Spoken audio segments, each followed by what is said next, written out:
Smuggling, an accursed thing. So said the founder of the Methodists, John Wesley. This is the title of a talk I deliver for family history societies and groups of the same title.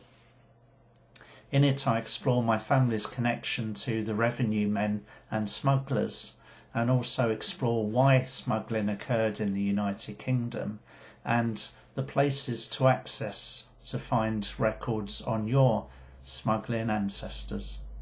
Smuggling in England particularly was seen as a pernicious trade by the government, by the establishment, by the clergy, by landowners, by merchants, many of whom lost trade.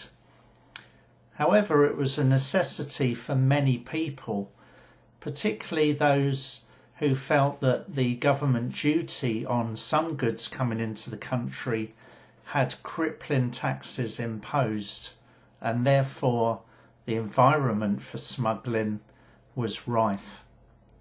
Many took the view of Rudyard Kipling, who suggested you turn to the wall while the gentlemen go by.